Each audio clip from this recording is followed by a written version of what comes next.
Thousands of miles of remote, frozen Arctic coastline that needed lighthouses and radio towers, which required power. These places were too cold and remote for human operators in the winter months, so the Soviets deployed small radioisotope thermoelectric generators, RTGs. There are approximately 1,000 RTGs in Russia, most of which power lighthouses and navigation beacons. In 1992, there were 132 lighthouses in northwest Russia, all powered by RTGs. Radioactive incidents involving these RTGs are possible due to their deteriorating condition and theft of strontium-90, a radioactive material inside them. Russia's RTGs have long surpassed their 10-year engineered lifespans and are in urgent need of dismantlement. Some have been targeted by metal thieves seeking a quick profit, despite the risk of radiation exposure. Most Russian RTGs lack even basic security measures, such as fences or hazard signs. Nuclear inspectors visit these sites infrequently. Some have not been checked in over a decade. A tragic incident occurred involving 3 men from Leah, Georgia, later designated as patients 1, 2, and 3 by the IAEA. They had driven 45 to 50 kilometers to a forest near the Inguri Dam Reservoir to gather firewood. Upon arrival in snowy conditions, they found 2 canisters with no snow around them and steam rising from the ground. Patient 3 picked one up but immediately dropped it due to its extreme heat. Realizing these objects could provide warmth, the men decided to camp around them. Patient 3 used a strap to move one source under a rocky outcrop for shelter, while the other 2 lit a fire. They ate dinner and consumed a small amount of vodka, but soon after, all 3 began vomiting, a sign of acute radiation syndrome, ARS. About 3 hours after exposure, their vomiting worsened, preventing sleep. They continued using the sources for warmth, keeping them as close as 10 centimeters to their backs.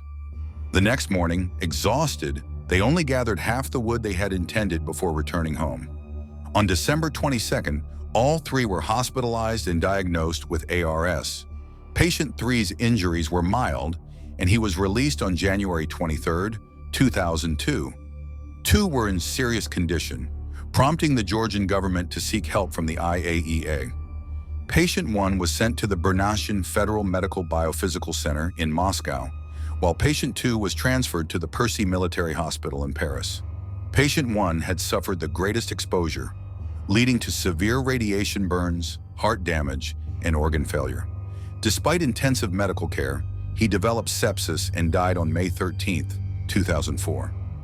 Patient 2 endured extensive skin grafts and was hospitalized for over a year before being discharged on March 18, 2003.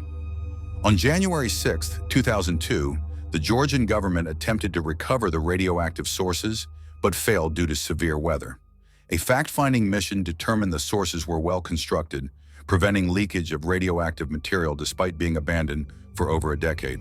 However, ionizing radiation still posed a localized hazard. Though the IAEA initially planned to wait until spring for retrieval, concerns from local residents prompted an early recovery. A specialized 5.5 metric ton lead line container was built for transportation. A military truck was modified to carry it, and special handling tools were created. A team of 41 people was assembled, with each person limited to 40 seconds near the sources. Despite harsh winter conditions, the recovery operation was successfully conducted on February 2nd to 3rd, 2002. Only 24 people had to be in close proximity to the sources, and radiation exposure was kept within safe limits, with the highest dose recorded at 1.16 millisieverts. Less than 10% of a full-body CT scan. Between the Soviet Union's collapse in 1991 and 2006, the IAEA recovered around 300 abandoned radioactive sources in Georgia, many lost from industrial and military sites after the economic downturn. The recovered sources were carefully transported under police escort to a secure storage site. During transportation, radiation exposure was slightly higher than expected due to a tarp over the truck, which reflected and scattered radiation back at the workers. The IAEA concluded that better tool design and additional personnel for spotting was just one could have improved Soviet efficiency nuclear and relic. safety. But Overall, how many the more are still out there? IAEA deemed Buried, the mission a success, abandoned, with no major still safety radioactive, failures, waiting to be found or worse, stumbled upon by accident. What do you think? Are there more deadly Soviet nuclear relics still hidden out there? Or has the world already forgotten? Let me know in the comments below.